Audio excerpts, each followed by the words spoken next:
All right, it's 11 o'clock. We're gonna get started here in a few minutes, but we're gonna wait and let everybody join successfully. So we'll get started around 11:01.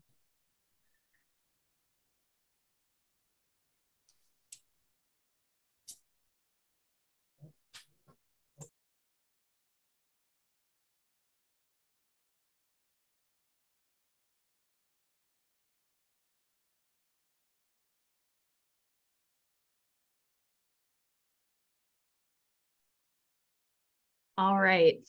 Hello and welcome to Texas Downtown's free webinar series. I'm your moderator today, Marie Olerking. I'm a board member and co-chair of the Education Outreach Committee with TDA, and our committee is responsible for organizing these webinars. So we're really excited for you to be here today. In just a few minutes, you're going to learn about downtown housing from two experts, Keli Miller with the City of Goliad and Donna Dow with the City of Denison.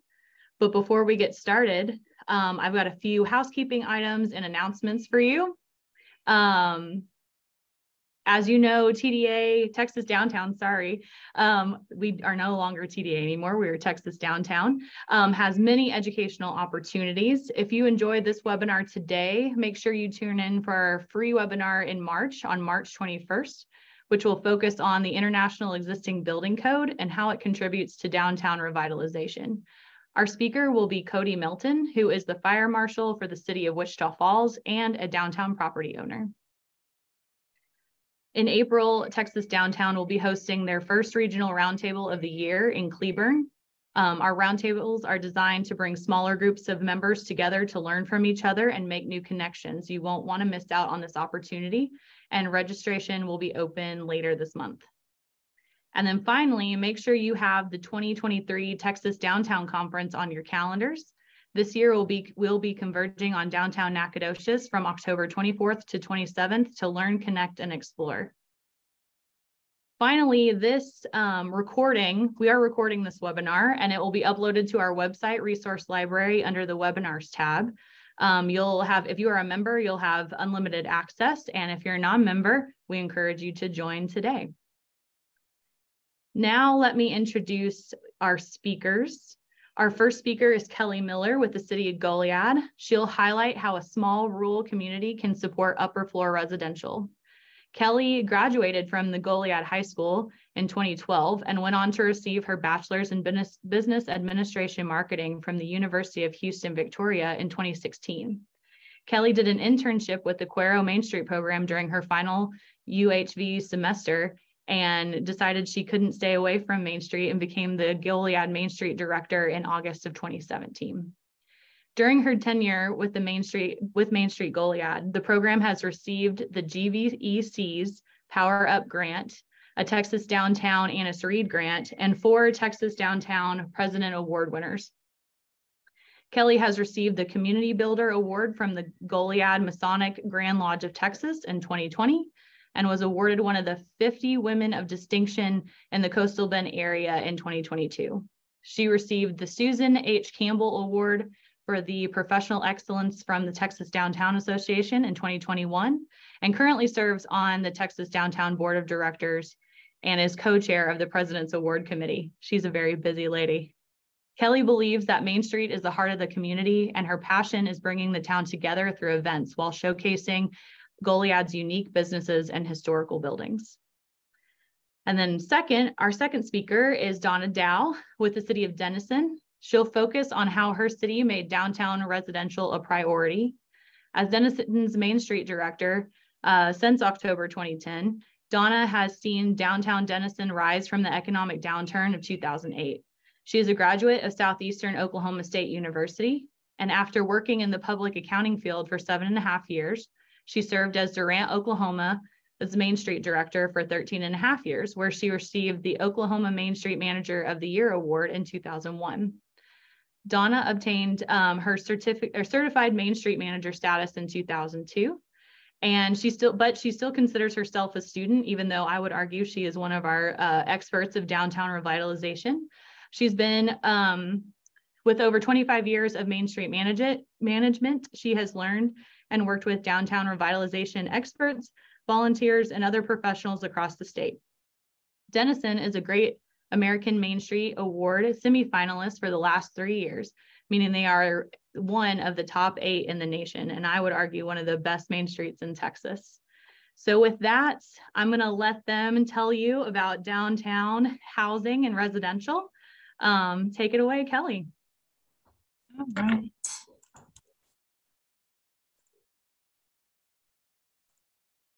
Everyone see it okay?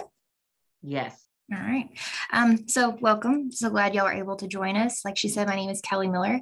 I've been in this position for 5 years and I've seen quite a bit of turnaround downtown. So this is our downtown district, our upper floor residential. So let's see if it'll switch pages. Okay. For the ones who have never been to Goliad, we're in the southern part of Texas, population between 1,500 to 1,600.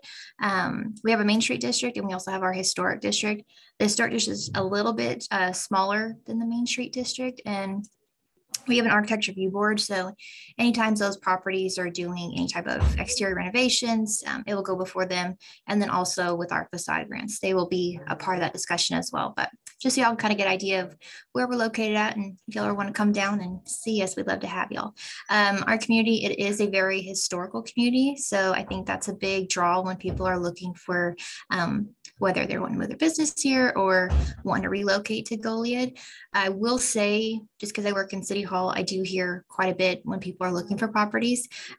It is a little bit pricier here. And so people tend to move out into like the county or the surrounding towns, just because people don't mind driving that 30 to 45 mile little area. But I've seen quite a bit of people looking for residential in our downtown district. So you'll see we have 9 properties in our downtown that are residential and 5 of them are full-time. So I think that definitely plays a big factor as people looking for properties to live in. This was just one of the questions. So we are currently using the 2012 IBC building code. So just kind of discussing, we can have our second floor be residential. There are 2 properties that I'll talk about a little bit later that are the entire building. The entire building is fully residential and they've just been grandfathered in. So everyone else, it's just second floor residential, first floor, some type of retail, restaurant, or business. All right, so our incentives. This is one of our properties. It was purchased probably about 4 or 5 years ago. So they bought it, they relocated from Rockport. They moved in on the second floor and they brought their business on the first. And they were actually one of our recipients of our facade grant. So any property in the Main Street district, they can apply for our facade grant. We offer 2 $1,000 reimbursement grants. So they can use it on paint, lighting, signage, repair. This one, they did their lighting and signage for their building. And like I said earlier, so any property that is inside the historic district, they will go before the architecture review board and present their project.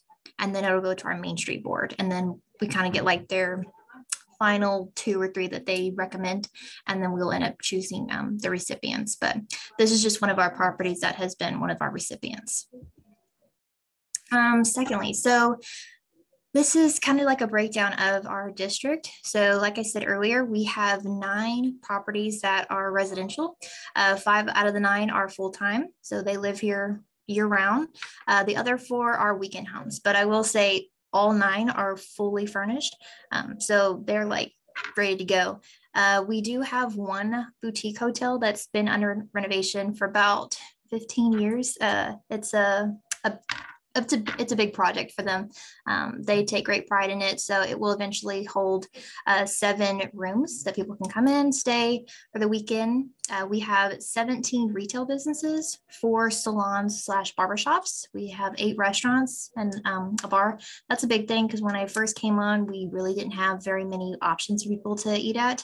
And I always hate it, but we'd have to send them out to 59 or 183. You know, we would like to be able to promote come downtown, shop, eat. So now that we actually have options and it's like a variety of options, it's been very, very helpful.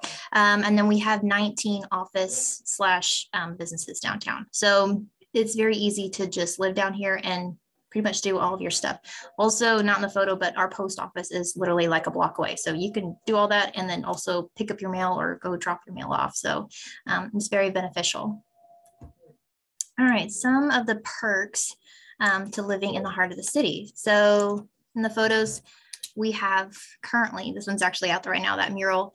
Some of our property owners, they get their windows painted for the holidays. The bottom photo is our Christmas parade, our lighted Christmas parade. So you are like right smack dab in the middle of everything. And then the photo to the right is one of our new events. So it's a dinner and a show. So people can come down, have some dinner, and then watch a really nice concert. So I think it's really beneficial because you're always just a few steps away. You're part of a vibrant and active neighborhood. There's always something going around town. I always hate when people are like, there's nothing to do. I'm like, you need to look at the calendar. There's tons of activities. We have our facade grant opportunities, and then there's that possibility of having a second income built into your property. So like I said at the beginning, a lot of them, they have some type of business on that first floor. So that's been really, really helpful. I did want to point out, none of them are rental properties on that second floor residential, because they're all full-time. But I did talk to one of them, and it's actually the building on the bottom photo. So it's residential all on the second floor, but there's 3 businesses on that first floor, and they charge anywhere between 50 cents to $1 per square foot. So I mean, they've got a built-in income right there. And then you've got the best view in town. So this is our Christmas parade, and every single balcony that's downtown, they light it up with all their decorations. And then it's always a big thing with the parade because they tend to host a lot of Christmas parties. And so they're always out there having a great time. But I will say, for us, we do a lot of decoration contests. So we do our fall and Halloween one, we do our Christmas one, and I like it because it's not just the businesses on the first floor, it's the entire building. So the entire building gets activated with the holiday spirit, and it's super attractive for tourists when they're coming through. And it's really nice just when you've got the floats going by. Like I said, they've got the best view in town. And then also, not in the photo, but you're looking straight over our courthouse. So you've got all the beautiful oak trees in the courthouse and then the neighboring buildings. So it's a really nice view in our downtown district. Some of the benefits to adding residents to the residential property owners to the district, they end up investing in other properties. So one of the first photos that I showed, it was the Soul Emporium. Like I mentioned, they moved here from Rockport. They lived on that second floor, and then they've got their business on the first floor. Prior to them living there, there was another full-time resident, and the building on the right-hand side that has the before and after, it was a bar. And we would get complaints all the time because their neighbor was a bar. And so you've got music and people hanging out outside.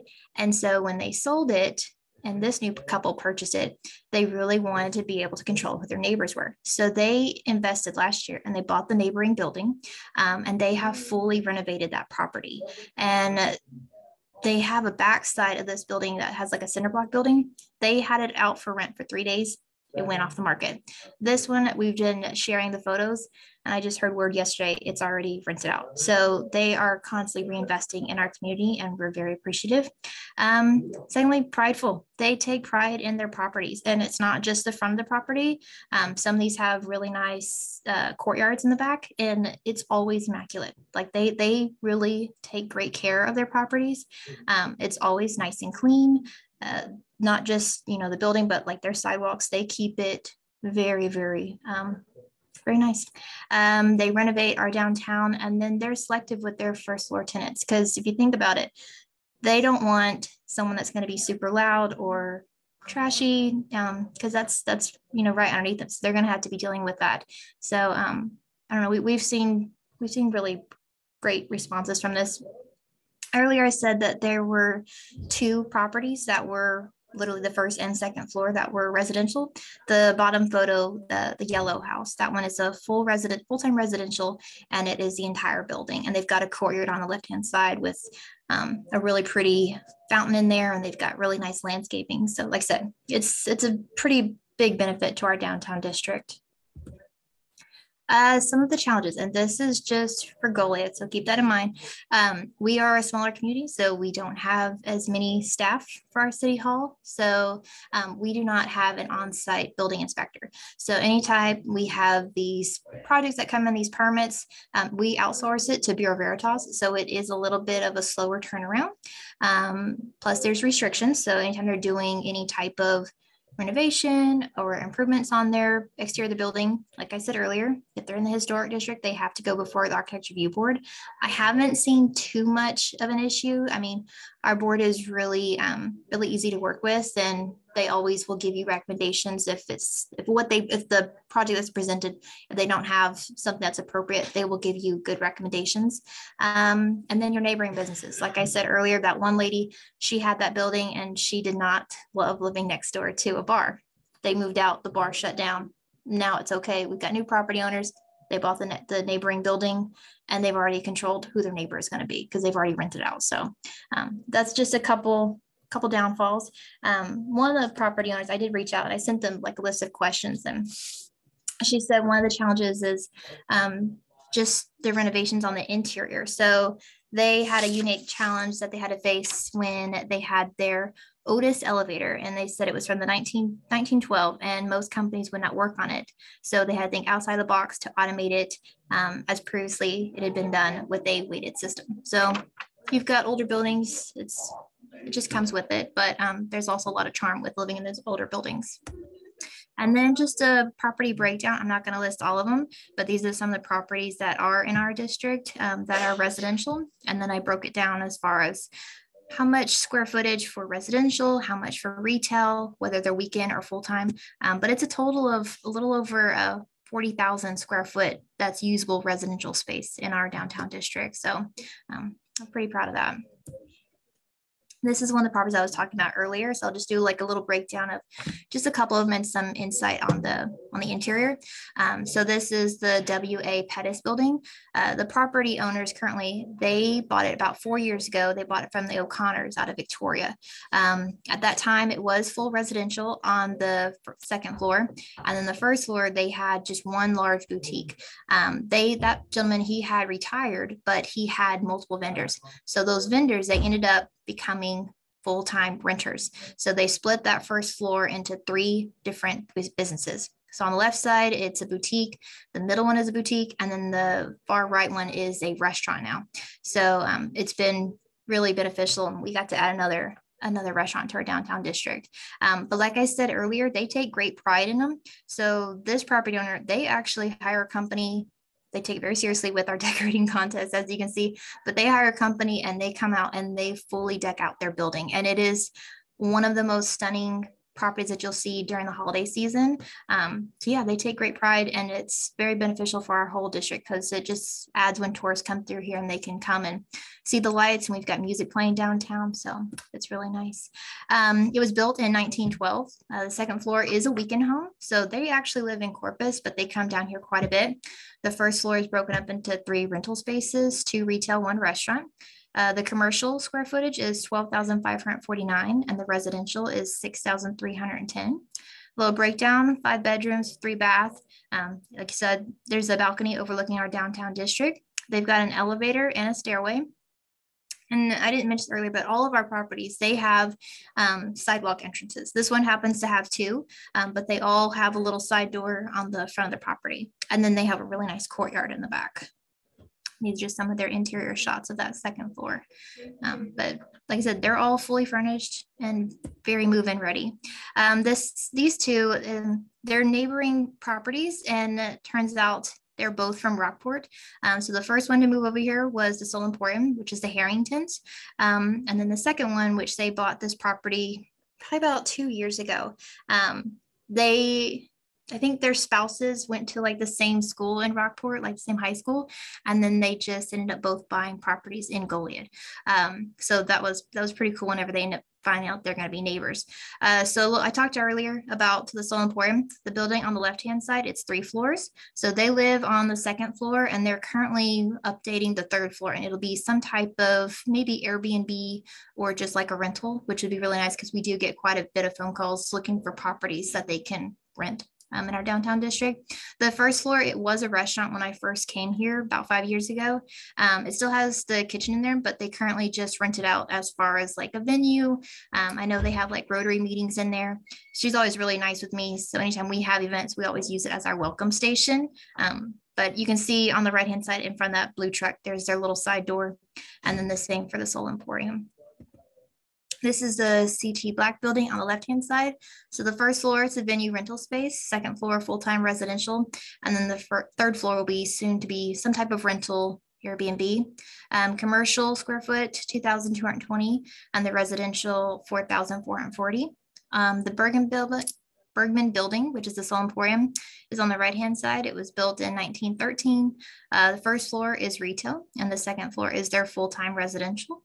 The commercial square footage is 4,000 and the residential is 4,000. And the prior owner had all these murals, and Diana and Joe, they decided to just leave them. So they have a really cool cat in the hat mural in their elevator, which is pretty fun. It actually goes all 3 levels. So their basement, the first floor, and then the second floor. These are just some interior shots of the CT Black building. Like I said, part of it is their full-time residential, and the other one is just under renovation, and it will be soon be available. And then this is the Bergman building, both of them full-time residential properties. And then we already talked about this earlier, but there'll be questions at the end. So if you'll have any, feel free to ask them after, or y'all can always just shoot me an email or give me a call.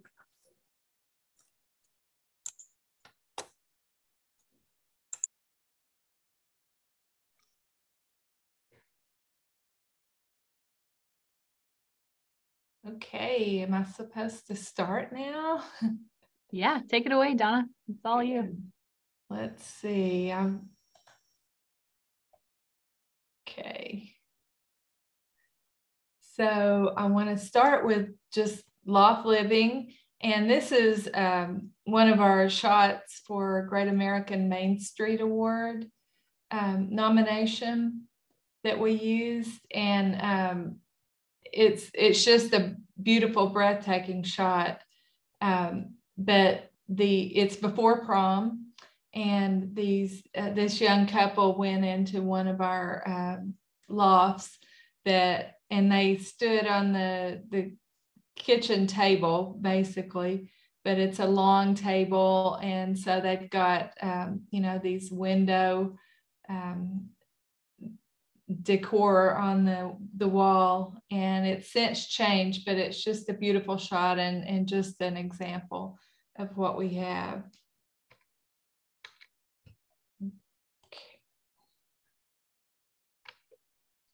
So we have 5 uses of the upper stories: owner-occupied loft, tenant-occupied loft. A lot of ours are going to Airbnb now, and we have office or retail.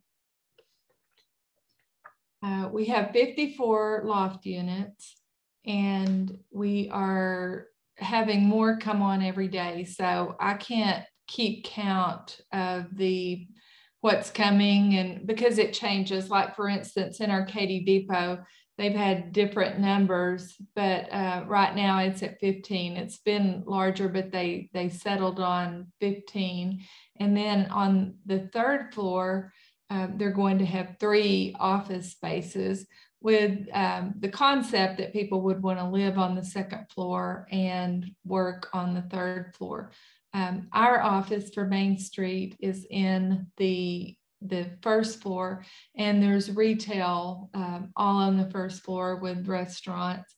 And so that's really nice. On the 2nd floor, the loft units are having to be redone. So they just pretty much gutted it and started over. Of course, they kept the historic fabric. And then on the Denison Hotel, we're getting a boutique hotel, and that is coming after tax credits. It's a tax credit project. Both of these are. And so it's waiting on final approval and tweaking some things before they start, but that's imminent. They've already been working on it some. New construction, which is something that we're seeing a lot of. So that would be, you know, between two buildings, there's the a building that was just in horrible shape and it was torn down. There's 3 buildings that were burned in 2019. And so we want to see new construction go in there. There's some other gaps that have been used for parking lots that now the economy and, you know, the stability of downtown Denison is such that they can build there, and it's smart. And so a developer is coming in and building between buildings. And I think our first one was about 2019 maybe. And that was from a local family that owned a lot between 2 of their buildings. And then more development is planned on the existing lofts of existing properties. And so I wanted to give our mission and vision because that is a big part of what drives us. And we keep our eyes on it all the time. So I'll go ahead and read it. Keli showed a lot of pretty pictures, and unfortunately I've got a lot of reading, but y'all bear with me. The Denison Main Street program will attain Great American Main Street status utilizing the National Main Street 4-point approach and harness a cohesive spirit and the power of volunteerism to achieve our objectives of preservation-focused downtown revitalization so that we will be a pedestrian-friendly regional hub with many diverse activities, an eclectic blend of commerce, and a livable environment. So no judging on how the length of that. Now our vision is historic downtown Denison is a vibrant shopping and living destination that is a magnet for business, arts, and culture and entertainment. And one of the questions that Catherine asked us to cover was the why people are doing this. Well, it makes financial sense. And it's always been our vision to have lofts upstairs. I believe they started in about the 1990s. And so I don't have all the history on it. I just know that lofts were always a thing. And then when I came in 2010, you know, the economy had just taken a nosedive. And so for several years, there was not a lot of development in the upper stories, but we had them because we have a lot of 2- and 3-story buildings. And so it's, you know, they've been preserved. So now it is a time where it makes economic sense to develop those. And we've seen a great deal of that. And just so you understand about Denison, not to bore you with all this reading, but I want you to understand about our district. We have our unique positioning statement, and any of you that have been to John Shallert's Destination Creation course or Destination Creation Boot Camp, this will be familiar. That's where we crafted this. Downtown Denison is the home of over 200 independently owned businesses and plays host to 681 events annually. You'll love shopping, eating, and drinking in locally owned businesses while you stroll through the longest Main Street district in Texas. You'll enjoy 144 pieces of public art in downtown Denison and experience the energy of our spirited downtown, where we define uniqueness with our spectacular events and small town charm. Create authentic memories today in the heart of Denison. So our strengths, and this is taken from our vision statement. Denison is a historical showplace with strong architecture where loft residents enjoy a walkable environment with a variety of green spaces, including 5 park-like areas, perfect for walking the dog or enjoying special events. Now, hopefully these links will work.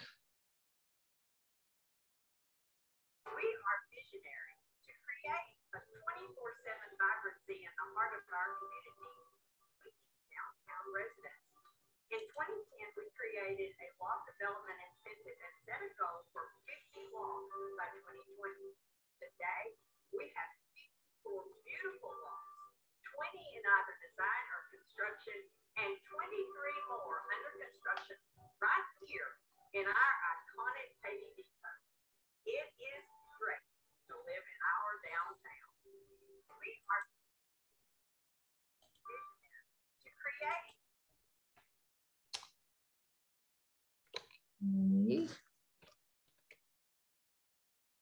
I need to get out of that one. Get back to my presentation.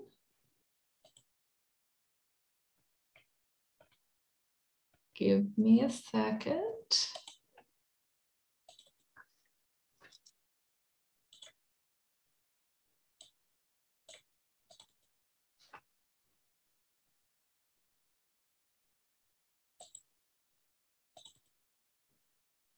I have another video to show you real quick.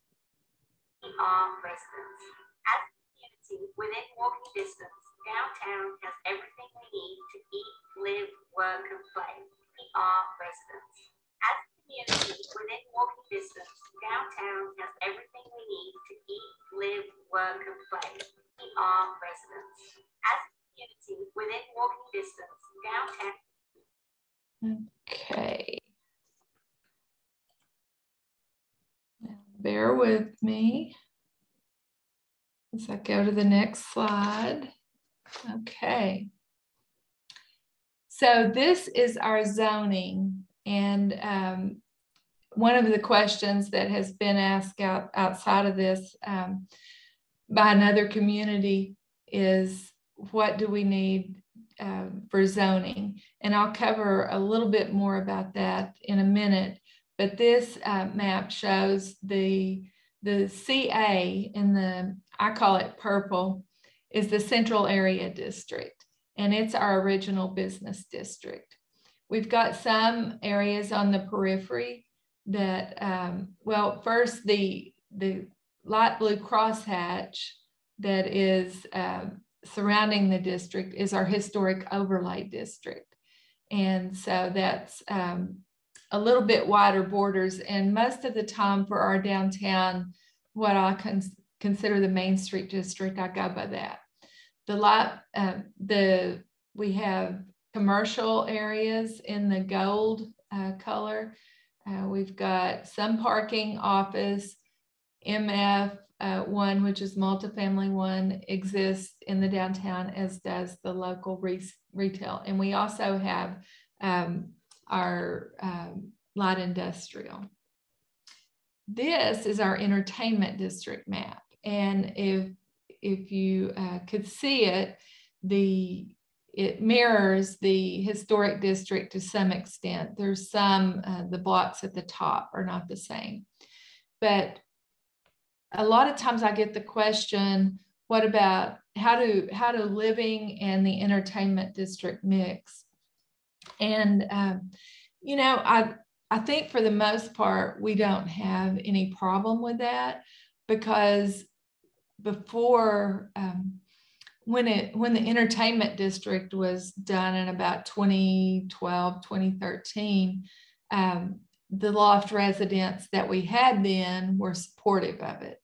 And we did the entertainment district before it was an issue. So when, you know, they have to make a decision on whether to buy or not for downtown, it's kind of a no-brainer, because they already know that there's going to be some music and it's going to be loud at times, so they can factor that into their decision. So the best thing I could say is to get ahead of your ordinance. We have our ordinance limits the decibels at 90 decibels, and I can go into that more later if needed. But some of the things that we've had to go through in getting this is, I would say you need to develop a really close relationship with your building department and your fire marshal. there's just so many factors that you have to consider in doing this. So I let them do their job, but I listen so I can learn. So I like to be involved in the process, and I like to be involved in the meetings so I can hear what they've told the property owner and try to keep them on track. But, you know, they make the calls. I don't want to be judging whether, you know, life safety issues and be responsible if anything happens for trying to sway them one way or another. So I stay out of that part. But I do like to listen and, again, keep the property owner on track and to learn. So the photo on the left shows our historic Katy Depot and the property under development. It's nearing completion, but there's been some issues that they've experienced. And again, this is a tax credit regarding fire suppression. So they put, you know, remember I said it's a 3-story building with a basement. They put fire suppression in, and that's caused some surprises on the residential floor. On the right-hand side, you'll see something I wanted to point out. There's 2 similar buildings here, and on the inside, there is a door going up to the loft suites. So many of our 2-story buildings or 3-story buildings that we're developing for loft upstairs only have one entrance. So some of them have created an entrance on the exterior, and some have created an entrance on the interior. So you'll have one door on the exterior that takes you into some sort of a lobby, and then you'll have it split off to enter the business or the upstairs. And of course, they want their security both, and so that'll be an issue. And then on this is the rear facade, and it's under development. But I just wanted to show you the fire escape on the back. So again, you would have the same situation on the back. You have to have 2 exits, and so you need to separate those. And this particular case has separated them with a fire escape ladder that comes down. And that also, I just wanted to point out that the 2nd story doesn't come all the way to the back. So that presents another issue.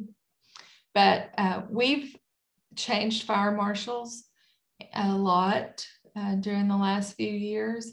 And so that can be an issue. I would say once you're in those meetings and have, I would want to get a written statement, because the next fire marshal might not have the same opinion as the previous one, or they may, well, I wonder what they said. Let me look back and keep that. Ordinances is also something that's very important. So we created an ordinance back 2011, 2012 that said no residential or storage on the 1st floor. Now, we've even had discussion as late as this week about the residential. Maybe some unique situations would call for that, but I'm not buying it. But we'll have that discussion later. But also, it was pointed out that maybe some side streets. Again, I think that it's important to create retail on the 1st floor, to create that walkable environment for our loft residents. But you may address that with conditional use permits. But I'm just a strong believer in this ordinance that we created. And then zoning ordinances, you need to have mixed use to allow for loft residents. So basically, zoning ordinance should have parameters called out allowing mixed use for the central area or your original business district. And then for those that get a copy of this, that's where our ordinance is. Incentives, we have incentives such as facade grants. Most of the time that doesn't relate to the lofts, but it most certainly can, especially the windows and things. Destination creation grants, we have targeted businesses. Infill development grants relate specifically to our lofts. That's the one I said back in 2019, we had our first infill development in quite a while. And so this incentive was designed for that, where it's built between two buildings.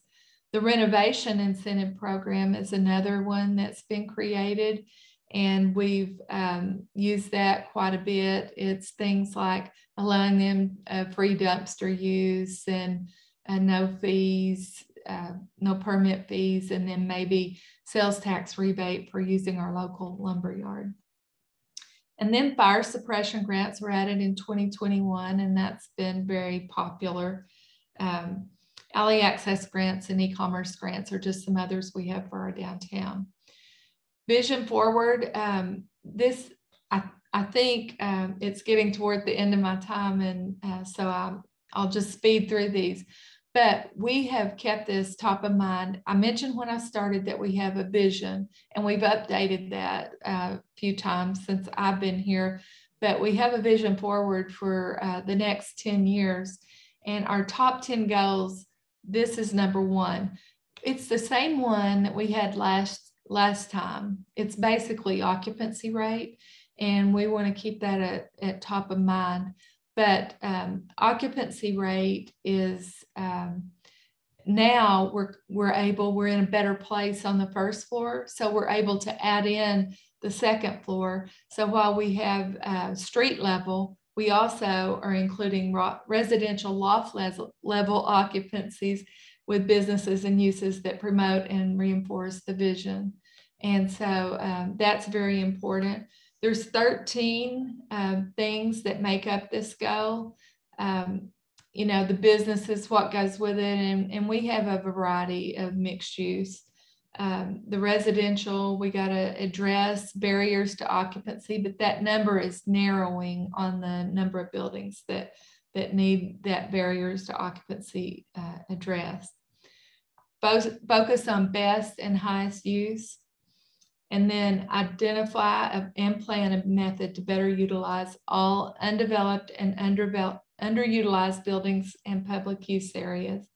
Target dining experiences, and we've seen some success in that.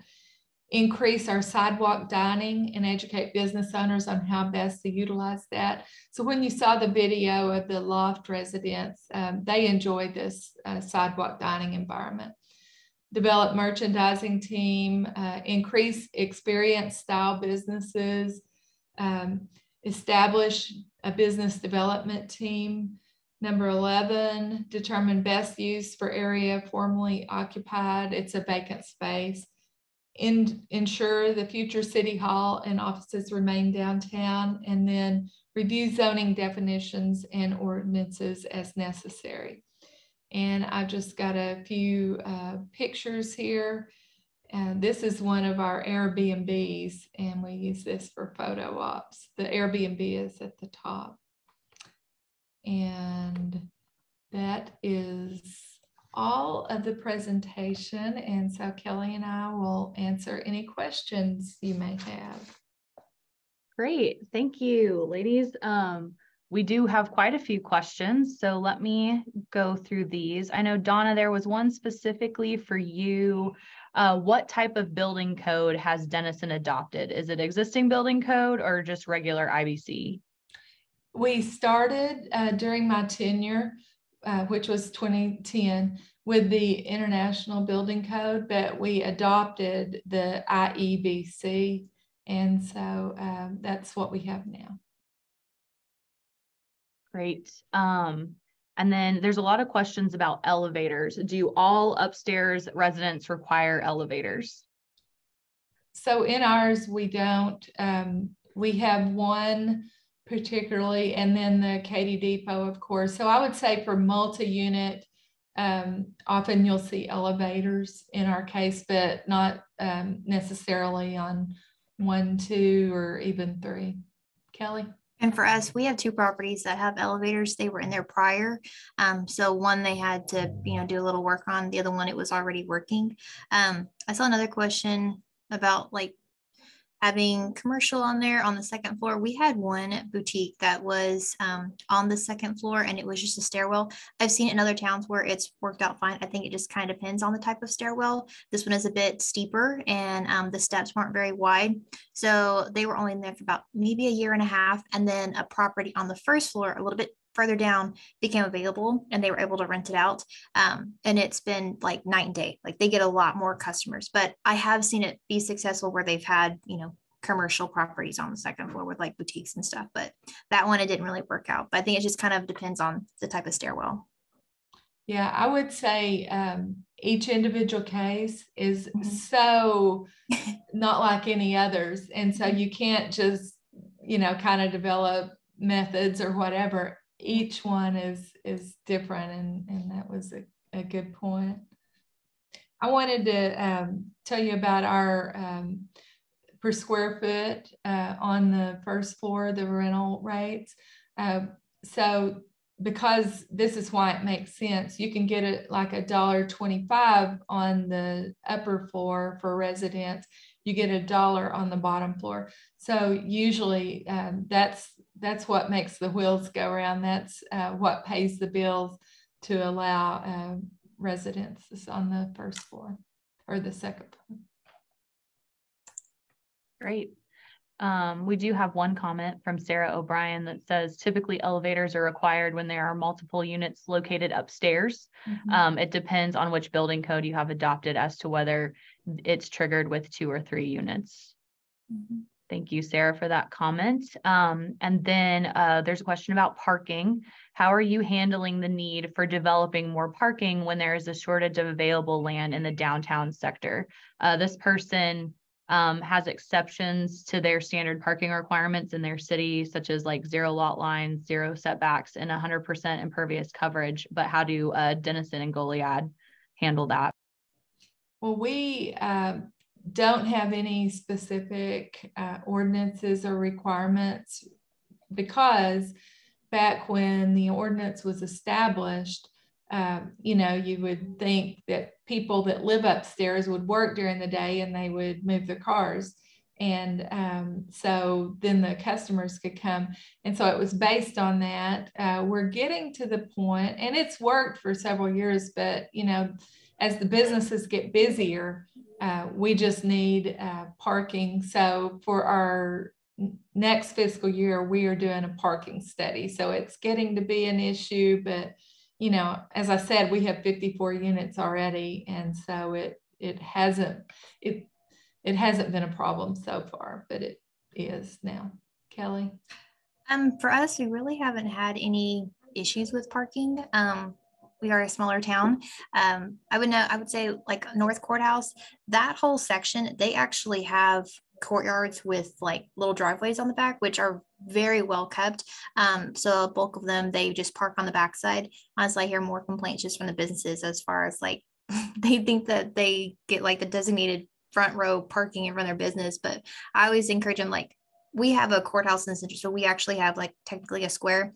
I always encourage them park around the courthouse, where that's more of like a business. They're there for like court hearings and stuff like that. And that way it's more open for when shoppers are coming by. But as far as the residential, a lot of them, they've got their courtyard on the back, or they just park on the side street. But I really don't get any complaints. I had one question, and it was, they want to know, do our property owners, do they own the business on the first floor too? Only one of them is, and that's the Soul Emporium, where they live on the second floor and they have their business on the first floor. The other ones, they're just renting out, which has been, like I said, very profitable. We've had a significant increase as far as people looking for areas to bring their business. The way our town is made up, there's really not a lot of commercial properties that are like move-in ready or just even available in our town. So a lot of the businesses, they do actually take place in our downtown district. So I always encourage them, like, yes, you can sell it, but you could have like a steady income just renting it out on that first floor. But all but one are renting out their properties on their first floor. Great. Both of you mentioned a lot about your local incentives. I know that the state and federal historic preservation tax credit are available for rental properties since they are income producing. Have you had any experience with those tax credits in your community? We have, as I mentioned, the Katy Depot is undergoing that now. There's another historic Travelers Hotel that has been a restaurant, but also a hotel that is undergoing tax credits now. And our historic hotel that's 7 stories tall is undergoing tax credits. We have had one smaller tax credit project that is a restaurant on the bottom floor and residential on the top floor, and they did go under tax credits. So it really makes the financial pieces of this work out. Kelly? We haven't. So the only incentive that we have is the facade grant. I know they can reach out to our economic development, but as far as currently available, it's just our facade grants. Great, thank you. We have kind of a unique question here. I'm going to read it, and if you need me to read it again, let me know. Do either of you have buildings which may or may not have originally had a second story, but are being renovated to add a second story? If they rebuilt or add on, I'm assuming there are exterior standards that need to be followed. So I'll start, but we have had an occasion for that. Mostly it's discussion at this point. The infill development is they're starting from the ground up, but there is interest in that. I guess it makes me a little bit nervous because you have to have an engineer to say that it's okay on the first floor, that will support building on the top, building above it. And then also the architectural, how the scale of the buildings relate to one another. And I'll leave it at that and not show my ignorance anymore. But I just know that we go to the experts when it gets to that point. We use Texas Main Street a lot, and there's lots of historic architects.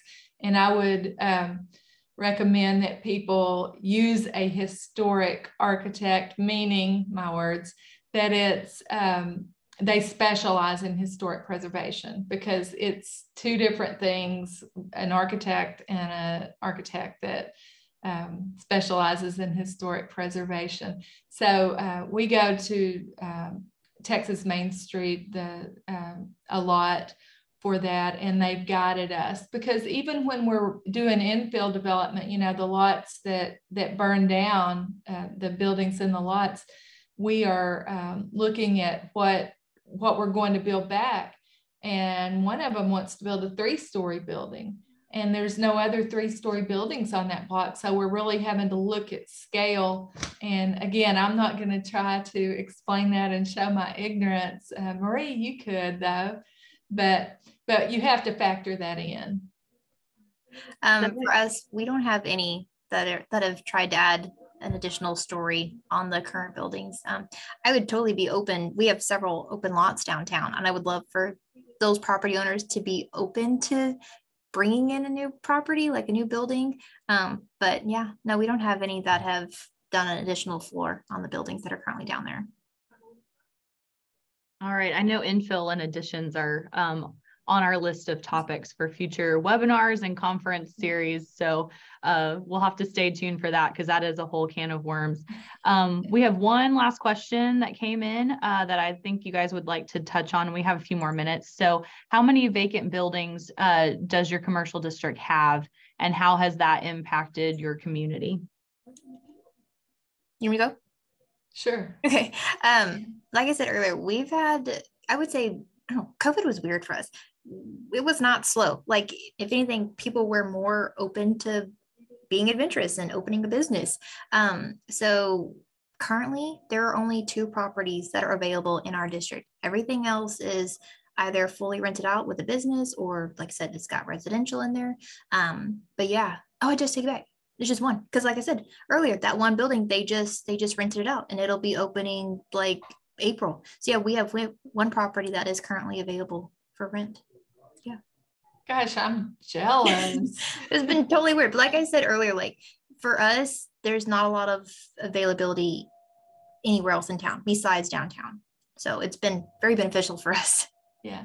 Well, I will say that I just consider occupancy, because we're in the process of developing a way to account for all occupancy, but my occupancy is just on the first floor, and it dipped to about 80% because of all the building.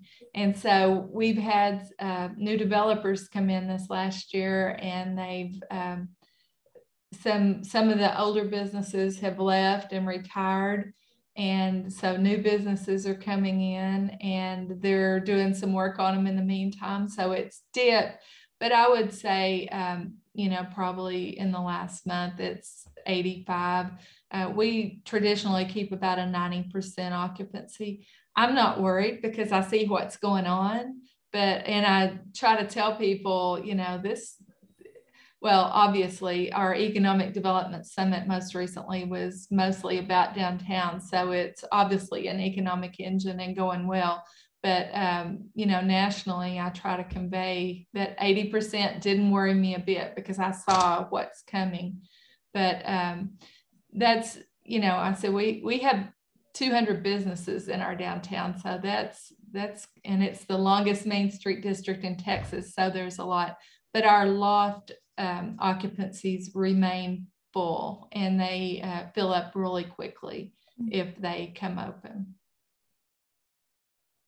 All right. Well, I think that's all we have time for today. Thank you both, Donna and Keli. That was a lot of information in a short amount of time. So I'm sure people will continue to have questions. If you're in the audience and you'd like to ask either Donna or Keli additional questions or get in touch with them, their contact information is in the chat. And then this webinar was recorded, and it'll be available on the Texas Downtown members portion of the website later on this week. So again, if you're a member, that's available for you always. And if you're not a member, please consider joining. And with that, thank you for your time, and we'll see you next month.